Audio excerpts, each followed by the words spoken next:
Piensa en la última discusión de verdad acalorada que tuviste. Quizá fue de política, o de si algo era justo o profundamente injusto, o sobre qué palabras se pueden decir hoy y cuáles ya no.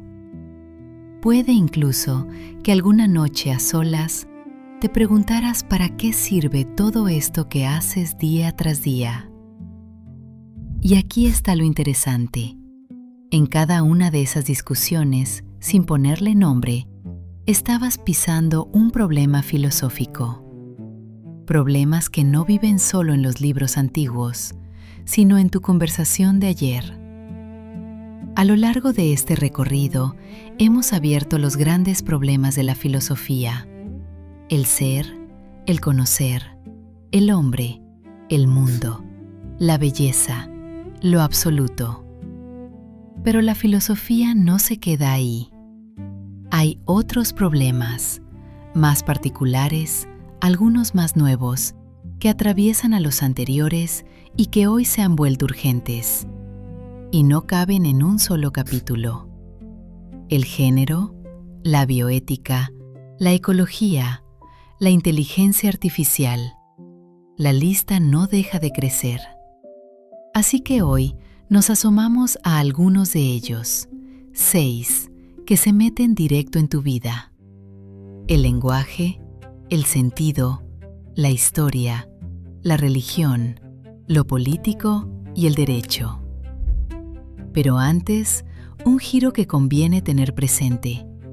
Durante siglos se pensó que la filosofía servía para entender el mundo, mirarlo, ordenarlo, explicarlo. Hasta que en 1845, un joven Karl Marx escribió una frase que lo sacudió todo. La última de sus tesis sobre Feuerbach, la número 11, dice así: los filósofos no han hecho más que interpretar de diversos modos el mundo, pero de lo que se trata es de transformarlo. No todos los filósofos estarían de acuerdo, pero la idea aprendió que pensar bien no es solo describir lo que hay, también puede ser una herramienta para criticarlo y tal vez cambiarlo. ¿Y por qué importa eso para los problemas de hoy? Porque muchos de ellos, el género, la bioética, la ecología, la inteligencia artificial, no son solo filosóficos. Convocan a la biología, a la medicina, al derecho, a la política. Y ahí la filosofía hace algo peculiar. Aun cuando nadie la llama, se cuela para señalar las causas, las consecuencias, los principios que la discusión técnica suele dejar fuera. Su herramienta más filosa es esta: distinguir en la realidad qué es necesario y qué es contingente, qué parece dado para siempre y en realidad podría ser de otra manera. Porque lo que damos por único, definitivo, imposible de cambiar, es muchas veces el punto ciego desde el que dejamos de imaginar algo distinto. Así que este capítulo es un mapa de esos frentes abiertos. Empezamos por el más íntimo y el más invisible de todos, el que estás usando en este mismo instante para entenderme: el lenguaje. Imagina que vives dentro de una habitación hecha de palabras. Cada palabra que conoces es un ladrillo, una ventana, una puerta. Con ellas construyes todo lo que puedes pensar y decir. Un día caminas hasta el borde, hasta donde se te acaban las palabras, y descubres algo inquietante. Ahí, justo ahí, se acaba también tu mundo. Lo que no puedes nombrar es casi como si no existiera para ti. Esa intuición vertiginosa, que los límites de tu lenguaje son, en secreto, los límites de tu mundo, es de Ludwig Wittgenstein y abrió uno de los problemas más hondos del último siglo. Porque en los últimos 150 años, la filosofía volvió los ojos hacia algo tan cercano que no lo veíamos: la cultura. Descubrió que no pensamos en el vacío, sino inmersos en un mundo de signos, y el principal de todos es el lenguaje. De ahí nace la filosofía del lenguaje, con un corazón casi científico, la semiótica, la teoría de los signos. Y su pregunta central parece de otro planeta, hasta que la piensas 2 segundos. ¿El lenguaje expresa tu pensamiento o lo funda? ¿Primero piensas y luego pones palabras? ¿O son las palabras que tienes las que deciden lo que puedes llegar a pensar? En esta conversación entran Peirce, Frege, Saussure, Russell, el propio Wittgenstein, con 2 abuelos detrás, Locke y Humboldt, y discuten cosas concretas. Si entender una palabra es solo dominar sus reglas de uso, o si hay algo más racional debajo. ¿Cuánto de lo que decimos apunta a nuestro pensamiento y cuánto a la realidad? Cambiemos de escena. Ahora imagina a alguien de pie entre ruinas, al final de una guerra que lo destruyó todo. Levanta la vista y frente a él se abre un signo de interrogación enorme, como un abismo. Una sola pregunta: ¿para qué? ¿Para qué todo esto? Ese es el problema del sentido, y es la sombra del lenguaje. Porque una cosa es que una frase esté bien construida, y otra muy distinta es que tenga sentido. Aquí aparece la hermenéutica, el arte de interpretar. Con Gadamer y Ricoeur descubrimos que no solo se leen los textos escritos, sino todo lo que significa algo: un gesto, una obra, un acontecimiento. Pero tras las 2 guerras mundiales, la pregunta se volvió existencial. ¿La historia va a algún lado? ¿Mi vida significa algo? Y se descubrió que el sentido no se saca a la fuerza con pura razón. Jaspers lo buscó en una experiencia que nos trasciende, Heidegger en reconocernos dependientes, Sartre en la libertad de inventarlo nosotros mismos. Y algunos, con honestidad, llegaron a la respuesta más dura: que quizá no haya un sentido dado, y que también eso hay que aprender a mirarlo de frente. Imagina que caminas por un sendero larguísimo. Detrás de ti, hasta donde alcanza la vista, se enrosca el camino que ya recorriste. Generaciones, imperios, ideas, guerras. Te detienes, miras hacia atrás e intentas leer en esa línea hacia dónde va. ¿Sube? ¿Da vueltas? ¿Lleva a alguna parte? Y caes en la cuenta de algo raro. Tú también estás sobre el camino. No lo miras desde afuera. Hasta tu forma de pensar viene de ahí. Ese es el problema de la historia. Durante todo el siglo XIX, Europa se obsesionó con recuperar su pasado. Se escribieron historias de la política, de la religión, de la economía. Se desenterraron los textos de los presocráticos. Y nació una corriente, el historicismo alemán, con nombres como Dilthey, Simmel o Spengler. Wilhelm Dilthey dio un paso enorme. Se dio cuenta de que hay saberes que no funcionan como la física, la historia, el derecho, la literatura. Los llamó ciencias del espíritu, porque estudian los productos de la cultura para entendernos a nosotros mismos. Y lanzó una idea radical: todo es histórico, hasta la razón humana.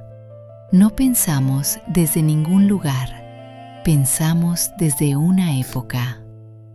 Déjame preguntarte directamente, porque de esto quiero leerte en los comentarios.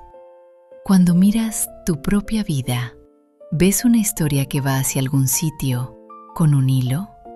¿O ves una sucesión de cosas que simplemente ocurrieron?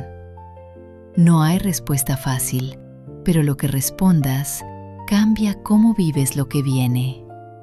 Última escena. Una figura diminuta, sola en un paisaje inmenso.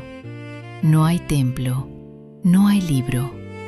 De pronto la envuelve una presencia enorme, luminosa, que no logra entender, pero que siente con todo el cuerpo. No es un razonamiento, es el sentimiento de ser pequeño y depender por completo de algo más grande. Ese sentimiento es la puerta al problema de la religión, porque el maestro secreto de Dilthey fue un teólogo, Friedrich Schleiermacher, a quien se considera el padre de todos los que interpretan. Él giró la pregunta: no existe Dios, eso ya lo vimos, sino ¿qué es la religión como experiencia humana? Y la definió con una frase memorable: la religión es el sentimiento de dependencia absoluta. Fíjate que no dijo un razonamiento ni una prueba, dijo un sentimiento. De ahí nació toda una filosofía de la religión que ya no discute si Dios existe, sino que estudia el hecho religioso, lo sagrado, el mito, el símbolo, la experiencia mística. Unos como historiadores, Mircea Eliade, coleccionando los mitos de la humanidad. Otros como filósofos, Rudolf Otto, Max Scheler, y otros, más analíticos, mirando cómo funciona el lenguaje religioso que no habla igual que el de la ciencia. Creas lo que creas, el fenómeno religioso atraviesa culturas enteras, y eso, por sí solo, ya merece ser pensado. Vuelve a esa discusión de política del principio, pero mírala ahora en grande. Una plaza, decenas de figuras reunidas discutiendo cómo vivir juntos, qué reglas, quién manda, qué es justo. Entre todas, construyen algo invisible pero real, un orden. Y detrás de ellas, sin que lo noten, una sombra empieza a crecer y a crecer. Esa escena tiene más de 2500 años. Cuando los griegos inventaron la polis, la ciudad, se hicieron una pregunta que no ha dejado de rondarnos. Esto de vivir juntos, con reglas y gobierno, ¿es un invento nuestro que podríamos deshacer? ¿O brota de nuestra propia naturaleza porque el ser humano, sencillamente, no sabe vivir solo? Esa pregunta fundó la filosofía política, y con ella los grandes temas. ¿Para qué existe la organización social? ¿Qué gobierno es legítimo y por qué le debo obediencia? ¿Qué es la justicia? Una conversación que va de Platón a Aristóteles, pasa por San Agustín, por el frío Maquiavelo, por el contrato social de Hobbes y Locke, y llega hasta hoy. Pero fue el siglo XX, esa sombra que crecía, el que puso estas preguntas en el centro, a la fuerza. Las guerras mundiales, los genocidios, los totalitarismos obligaron a la filosofía a mirar de frente lo que pasa cuando el poder se sale de madre. La pregunta política dejó de ser académica, se volvió cuestión de supervivencia. Y una última imagen para cerrar, una balanza. En un plato, una ley escrita, firmada, sellada. En el otro, una luz que señala hacia arriba, hacia algo que ninguna firma puede tocar. La balanza tiembla. ¿Hacia qué lado se inclina? Ese es el problema del derecho, porque una cosa es preguntar cómo debería organizarse la sociedad y otra es esa maquinaria concreta de reglas que nos permite, en la práctica, no destruirnos. El filósofo Abagnano lo definió con precisión. El derecho es la técnica dirigida a hacer posible la coexistencia de los hombres. La filosofía del derecho, que Hegel pensó por primera vez como disciplina propia y que afinaron juristas como Hans Kelsen, se hace la pregunta de fondo: ¿de dónde saca la ley su fuerza? Y aquí hay un choque vivísimo. Para el iusnaturalismo hay una justicia natural, anterior a toda ley escrita, y una ley injusta no merece llamarse ley. Para el positivismo, derecho es solo lo que está puesto, lo que se promulga, sin más. Y no es abstracto. Cuando alguien dice, eso es un derecho humano, ¿en qué se apoya? ¿En una ley que alguien firmó o en algo más hondo que ninguna ley puede quitarte? De cómo respondas eso depende, literalmente, a qué tienes derecho. Nos asomamos a 6 de esos otros problemas: el lenguaje, el sentido, la historia, la religión, lo político y el derecho. Y ni siquiera son todos, son una muestra. Pero quizá notaste el hilo que los cose. Ninguno vive encerrado en la filosofía. El lenguaje es de los lingüistas, la historia de los historiadores, el derecho de los juristas, la política de todos nosotros cada día. Y sin embargo, en cada uno hay una capa de preguntas sobre las causas, los principios, lo que está en juego, que solo la mirada filosófica alcanza a ver. Preguntas que las demás disciplinas muchas veces no pueden hacerse a sí mismas. Por eso hoy la filosofía se entiende también como una herramienta, no solo para entender la realidad, sino para criticarla, analizarla y, cuando hace falta, ayudar a transformarla. Su regalo más valioso es ese que mencionamos al principio: distinguir lo necesario de lo contingente. Aprender a ver que muchas cosas que nos venden como así son y así serán siempre, en realidad podrían ser de otro modo. Y el día que ves eso, dejas de ser un espectador de tu época. Empiezas a poder pensarla. Fíjate lo que tienes ahora en las manos. La próxima vez que discutas de política, ya sabes que pisas un terreno de 25 siglos. La próxima vez que dudes del sentido de algo, sabes que Jaspers, Heidegger y Sartre estuvieron ahí antes que tú. La próxima vez que alguien diga, es un derecho humano, sabes que debajo hay una pelea enorme entre lo natural y lo opuesto. Eso es lo que cambia cuando aprendes a nombrar los problemas. El mundo se vuelve más grande y tú un poco más libre dentro de él. Y esto no se acaba aquí, ni de lejos. Cada uno de estos 6 problemas es una puerta que hoy apenas empujamos. Y detrás de cada una hay corrientes, autores y discusiones enteras esperando. Nos quedan preguntas enormes por delante y las vamos a ir abriendo una por una. Si quieres acompañarme en eso, suscríbete y quédate. Seguimos construyendo la filosofía desde cero, paso a paso, sin dar nada por cerrado. Y cuéntame en los comentarios, de estos 6 problemas: lenguaje, sentido, historia, religión, política, derecho, ¿cuál sentiste más metido en tu vida de todos los días? Nos leemos ahí y nos vemos en el próximo.